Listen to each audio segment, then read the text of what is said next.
Free audio post-production by alphonic.com. The following podcast is a deep, shallow dive production. And you're going to love it. Okay, let's go. Hey, happy Friday, everybody. Okay, I honored my commitment of putting out an episode today. I think I have said a few times, I'm not going to lie, I'm going to call a spade on myself. I've said a few times, I'll be back on Friday, and then I am not back. So anyway, all right, let's do a little housekeeping. Man, a lot of feedback on Pastor Steven Anderson, and it really stretched the gamut for those of you listening. I will say I did have a lot of my Christian friends say that the guy knows what he's talking about. Now, his delivery is definitely no holes barred and pretty direct, and I'll get into some more feedback in a second about that. But I will say, especially I've got one friend, and she is she knows the Bible. She really does know the Bible, and for her to basically compliment this guy, I kind of know that that's legit. And she said he absolutely is an expert in the Bible. She's like, I haven't heard somebody talk that correctly about really the entire interpretation of the King James Bible as well as he did. So anyway, a lot of positive feedback on that front. Definitely some negative. I guess it is kind of negative feedback. I mean, I did have a lot of people say that his delivery was pretty harsh. I had a few friends, he was pretty hardcore on, there were two areas, and this is really where I got the most feedback was from my friends that are Mormon, and then also my friends that are Muslim. They definitely took issue with the things he said about that. So, I did have one of my friends say, hey, why don't you call him out on that? And I'll be very honest. I don't know the inner workings of, it's pretty crazy, but I really don't know the inner workings of Islam and the Muslim religion. And obviously I don't know the inner workings of the Mormon religion well enough to really call somebody out on their views. I think I know the inner workings of the Russia-Ukraine situation and maybe the Israel, Gaza, Palestine, Hamas situation better than I know those religious inner workings. So, again, I did want to make sure everybody understands, my goal when I bring people on here, obviously I do want to challenge them when it makes sense, but I also am really trying to pull out their opinions, you know what I mean? And they're exactly that. They are their opinions. And so for the most part, really across the board with guests, what I try to do is ask the questions that, quite frankly, I don't know what their answer is going to be and get that answer. It's not necessarily about, I guess, agreeing or disagreeing with their answer as it is so much as getting their answer. So anyway, overall, if you listened, I would be very curious to get your thoughts. If you did not listen, maybe put this on the thing to do on the weekend. If you go for a nice walk or a nice treadmill or a nice drive even, but let's go for a walk. Go for a nice walk this weekend. Go for a 1-hour walk. Get a bunch of steps in and listen to the episode and tell me what you think. Okay, so that's that. All right, let's move on. I'm going to play some things today and really talk about a few different things. All right, the first thing I want to play is this clip from this doctor based in England. And this is in regards to COVID and the vaccine and all that. And man, things are starting to heat up with this. I think that there's going to be, I don't know what, but I think there's going to be some reckoning with certain things with the vaccine and just, I guess, striving for some accountability. So give this a listen. Mass injecting of more than half the world's population with that drug is the worst thing that has ever happened in the history of our species. and it has happened now. And I know that's very, very difficult for a lot of people to accept, particularly people who've had it. But we are now living in the aftermath of that. And the repercussions are going to go on, I'm afraid, for a very long time. It's not like, lots of people died and now they've finished dying, and obviously we want justice. People will keep dying, keep being extremely ill, probably be infertile, affected in all kinds of different ways for years and years, I'm afraid. And people have to kind of accept that thing took place. And anybody who was involved at any kind of high level with making that happen is not your friend. Right. Has to be discounted, should not be allowed anywhere near power ever again. All right, that last part was incredibly impactful. He said anybody that was involved in making that all happen is not your friend, and they should not be let in a position of power ever again. I'm going to play you something here in a second that'll be very interesting. But anyway, the point he made throughout that, and I am curious if we're going to be able to get to a point where we can openly really get answers toward this. And again, at this point, I mean, trust me, I know a lot of you are vaccinated. I do. I absolutely do. And this is not about sort of saying, see, I don't want to say I told you so, because I really didn't tell anybody to do anything besides kind of maybe my immediate family and then a few close friends, I mean, who asked my opinion on it. But it's not about that. At this point, it's really about let's see what we can do to understand any potential risk and then mitigate any potential risk. And a lot of what's going on is the concept of inflammation, and whether that inflammation, quite frankly, is around the heart. And that's what that whole myocarditis and pericarditis is. It's the inflammation around the heart that many times will thicken the muscle fiber that's around your heart. And then the reason why a lot of people are experiencing, I mean, the unbelievable uptick in coronary events, younger people that have never had anything wrong with their heart are having issues with their heart post 2021 has a lot to do with that inflammation around the heart and that myocarditis and all that. I actually found somebody, and I'm trying to convince, he's a cardiologist, and I'm trying to convince him to come on.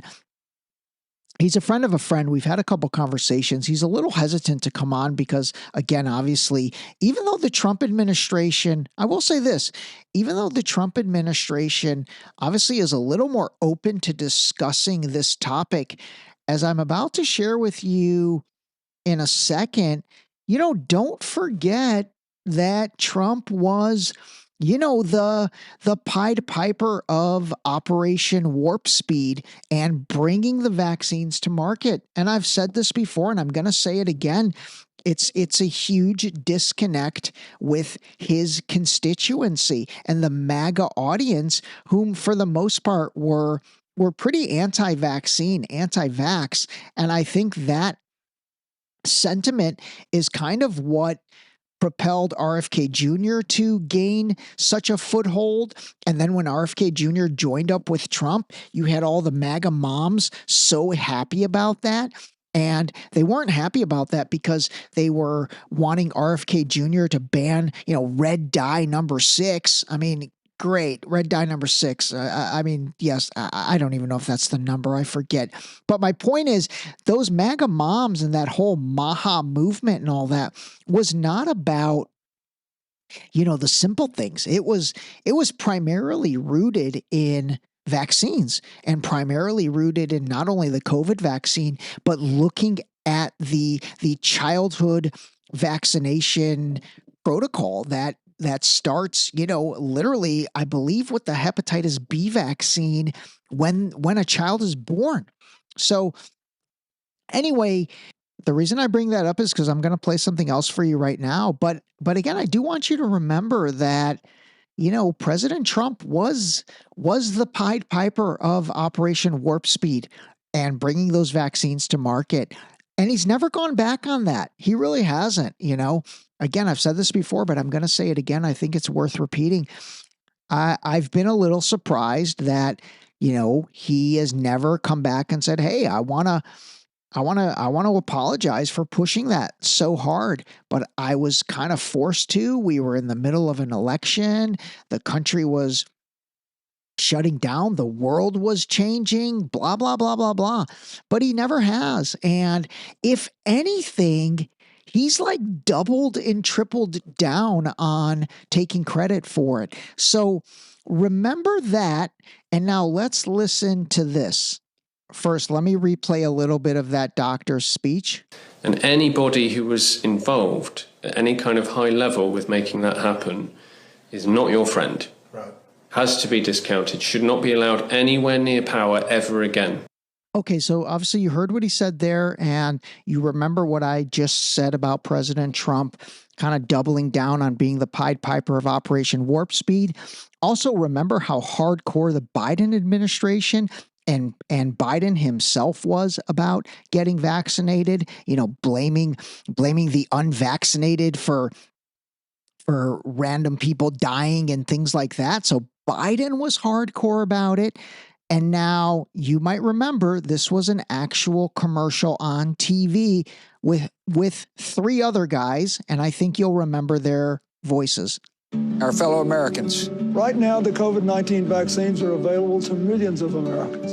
And soon, they will be available to everyone. The science is clear. These vaccines will protect you and those you love from this dangerous and deadly disease. They could save your life. So we urge you to get vaccinated when it's available to you. That's the first step to ending the pandemic and moving our country forward. It's up to you. And anybody who was involved at any kind of high level with making that happen is not your friend. You like how I strung that together? I like how I strung that together. All right, in all seriousness, again, I mean, listen, I know this is I don't even know if I want to call it a controversial topic, because obviously it is a controversial topic, but it also is just, you know, let's just move on from I guess trying to play the I told you so game or anything along those lines. Who cares? Let's move on from that. Let's move on to trying to figure out, you know, what we can do, like I said, to mitigate any potential risk for anybody. And then secondly, and equally as important, maybe not as important, but definitely important, is, you know, again, I do think that you have to use this as a wake-up call. And what I mean by that is, again, I mean, think about it. Those are 5 presidents: Obama, Bush, Clinton, Trump, Biden. You know, 5 presidents that, again, I can't say, you know, are all on the up and up with what they told you about, you know, the COVID vaccine. That, again, I mean, I hate to say it, and I know it's hard to, honestly, it's probably hard to hear this if you've been vaccinated. And again, I say this only to cause awareness. That's all. I'm not trying to cause, what's the word I'm looking for? I'm not trying to cause anger or fear or resentment or anything like that. I'm really just trying to cause awareness. And so, again, when you hear that stuff coming from, you know, the ultimate leaders, again, the wake-up call I'm talking about is kind of the wake-up call that you're going to hear in a second. And that is, again, just to think for yourself and really just moving forward to take in information as it comes regarding every topic, every subject. And again, not look for someone else to tell you the answers, but, you know, try to think what makes sense for yourself and really what feels right in your gut, you know? Okay, the next clip I want to play for you guys, gosh, I don't know if I've played this before or not, but you might remember this clip actually. This is Jenny McCarthy and Jim Carrey on Larry King, like many, many years ago, where Jenny McCarthy was a real advocate and voice in terms of autism and vaccines, because I believe her son, I think she kind of thought that her son's autism was due to vaccines and all that. And there was tremendous amount of controversy around it. I think they were both basically silenced to an extent. I don't know about that, but they made a lot of noise with this interview, and then that noise kind of went away. But now this clip is kind of going viral again on social media. So give this a listen. I don't know what happened in 1990. There was no plague that was killing children that we had triple the amount of vaccines. What happened after 1989? The why did they It warranted 26 more vaccines. Agreed. Are all of them absolutely necessary? Because they want to make money. Of course. It's twice as many as anywhere else in 30 countries in the Western world. But we give twice as many shots as any of those countries. Why is that? Well, what are you against? Don't vaccinate for this, but vaccinate for that? Yes. I think we have to choose which ones are absolutely necessary. You should educate yourself. We want to empower parents to educate themselves. Do we need to have the chickenpox? Do we need the hepatitis B shot on the second day of life? I don't think we can afford to assume that the people who are charged with our public health any longer have our best interests at heart all the time. Parents have to make their own decisions, educated decisions. They have to look at the information. Space out the vaccines, delay them till after 1, clean out the toxins that are in them. We don't need that many. Why would a doctor not want to know more about something that could save a life or prevent a disease? I don't understand. The AAP is financed by the drug companies. Medical schools are financed by the drug companies. This is a huge business. Vaccines are the largest growing division of the pharmaceutical industry. $13 billion. They control medical schools. What we're asking is for them to take a loss for the good of our children. That's a tough sell in a boardroom. All right, so that clip was from 2007. I was trying to remember how long ago that was. So that was 2007, and it, like I said, it is definitely getting a second wind on. I've seen it on Instagram a bunch. I haven't seen it too much on TikTok. What's interesting about TikTok, and again, obviously, it's not owned by the Chinese government. It's owned technically by this company ByteDance that is a Chinese company. But I will tell you this, the two things that are very difficult to find on TikTok is anything really negative, or not even negative, but like I've noticed that the inventory of clips and information as it relates to COVID-19 is limited on TikTok. And then this one is interesting. 9/11 stuff, when I've posted 9/11 related things on TikTok, I always get like a strike against me, and I get it taken down several times. Now I've appealed them. Some have come back, but the COVID-19 one I understand, because obviously President Trump and others have, called it the China vaccine. They said China, released that on the world and all that. So I could understand how they really, told ByteDance to maybe filter and take down content related to that. But the 9/11 stuff is interesting. I mean, I don't really, of all the, I'm not going to call them conspiracy theories, but of all the theories that are out there about 9/11, there's not really anything linking the Chinese to 9/11. So I'm very surprised they're, I guess, filtering or, banning or whatever 9/11 related content on TikTok, because I don't think that directly disparages China, whereas the COVID-19 stuff definitely does disparage China. Okay, all right. So anyway, I thought that was interesting to listen to. Let me play you something a little more current. This was in a White House press briefing, I think on Wednesday, with President Trump. Did you warn Prime Minister Netanyahu against taking some sort of actions that could disrupt the talks there in a phone call last week? Well, I'd like to be honest. Yes, I did. Next question, please. All right. So obviously we've been talking a lot about this, potential rift between Trump and Netanyahu and all that. And I've given you guys my opinion. I don't really think it is something that Trump's going to walk away from. Now, I will say, like I said, I think the bad blood between those two guys is real, but I don't think Trump has the ability or maybe even the desire to walk away from his support with Israel. But I will say this was definitely a weird answer. Let's listen to that again. Did you warn Prime Minister Netanyahu against taking some sort of actions that could disrupt the talks there in a phone call last week? Well, I'd like to be honest. Yes, I did. Next question, please.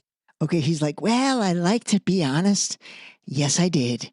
Next question, please. So I give him credit that he was honest, but man, he wanted to move on right away. So the reporter is going to come back at him and I'll play the rest in a second. But again, I just realized something. I just realized I was going to talk today about false flags and all that. And since I'm already 21 minutes into this episode, I probably will have to table the false flag stuff until next week. But again, the rumor mill that is online is that there is going to be some type of false flag, kind of like what Nick Fuentes talked about in the episode from yesterday.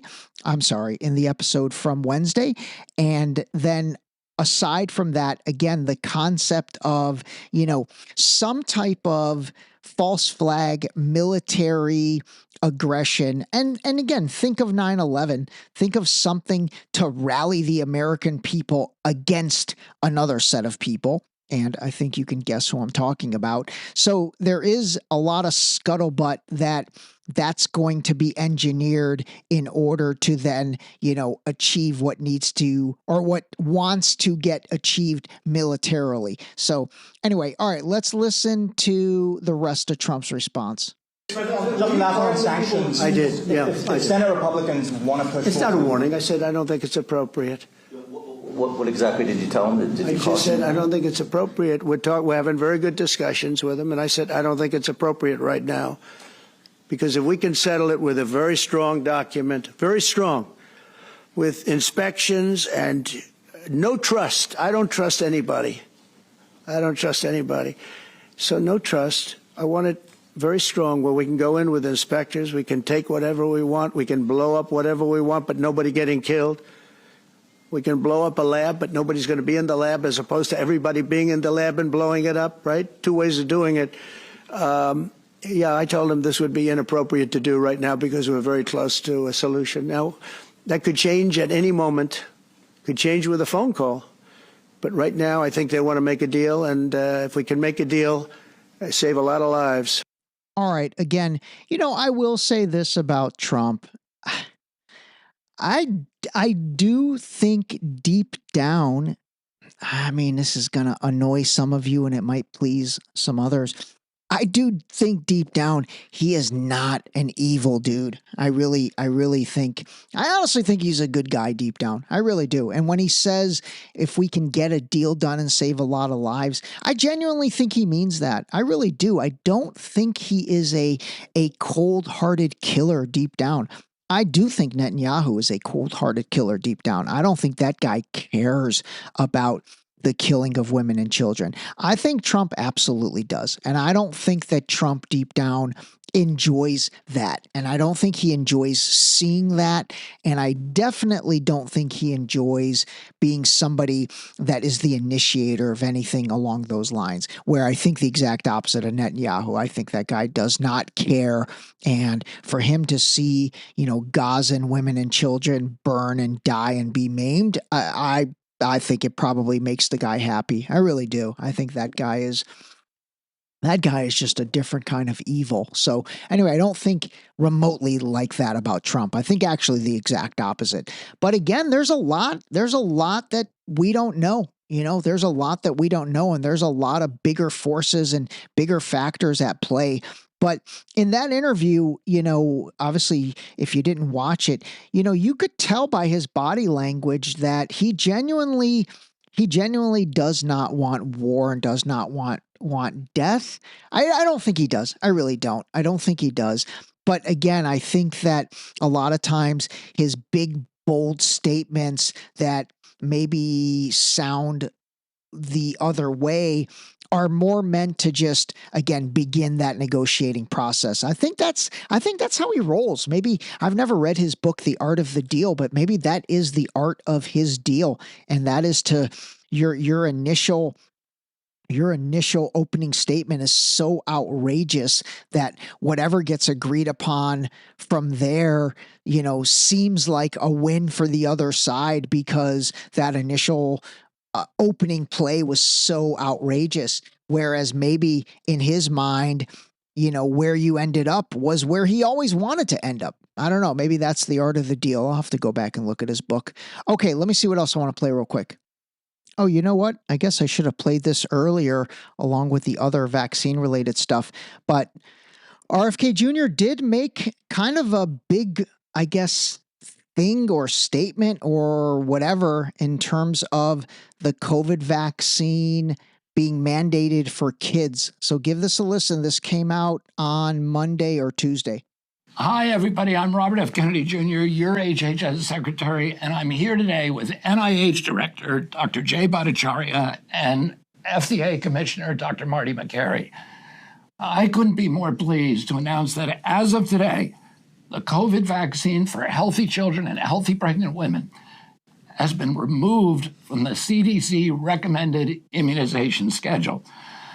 Last year, the Biden administration urged healthy children to get yet another COVID shot despite the lack of any clinical data to support the repeat booster strategy in children. That ends today. It's common sense and it's good science. There's no evidence healthy kids need it today, and most countries have stopped recommending it for children. We're now one step closer to realizing President Trump's promise to make America healthy again. All right, so obviously this was met with like incredible cheers on one side and jeers on the other side. But, I will say the one thing that I don't understand is I don't understand why people would be mad about this, because here's the thing. You can still get the vaccine or the booster if you want. Now, I had that conversation with a doctor friend of mine, and he said, yeah, but it's not going to be covered by insurance, so you have to pay for it. And, that to me raises an interesting question. And that question is, okay, so if you believe in something so much, that you're willing to end friendships and end relationships for it, I mean, if you have to pay for it, why would you not pay for it? If you really believe in it that much and your insurance doesn't cover it, then you should get it anyway. And so I don't really buy that. I mean, I understand the flip side, because obviously I understand financial situations for people big time. But again, my point is that, personally, I think this was a very positive thing that they accomplished. Again, they're just removing it from the recommended or mandated vaccines. I think it's even more just the recommended. Now, again, there's nothing stopping, pregnant women or parents who want to give their healthy kids a vaccine. I don't know why on earth you would want to do that. But again, there's nothing really stopping you from doing it. They're not removing it from the market. They're removing it from, the recommendations list. So again, I feel like that's another thing that is being vilified, and there's really no reason to it. And in my opinion, it is an absolute step in the right direction. All right, let me see what else. Oh, you know what? I did want to play this clip because this clip has gotten a lot of action. All right, between Instagram and Facebook, this is just the Deep Shallow Dive pages. This thing is like over 590,000 views and then tens of thousands of comments, a lot of comments, and they were all pretty much against Jordan Peterson on this. I don't know if you guys know who Jordan Peterson is. I'm not a fan of his. I never really was a fan of his. I don't know. I shouldn't even say that. I don't think I've listened to enough of what he preaches in order to be a fan or not be a fan, but he's definitely kind of somebody that gained an enormous following. I'll have to study up kind of how he got to be famous over the past several years so quick. I think it was during COVID or maybe even before COVID. But anyway, there's been a lot of controversy around, you know, he used to be a pretty bold Christian. And then ever since October 7th happened, he really hasn't talked too much about his Christianity. And so he gets called out on that a lot. And so he was debating these young Gen Z kids about Christianity versus atheism. So like, I guess believing in God or versus not believing in God. So listen to this clip.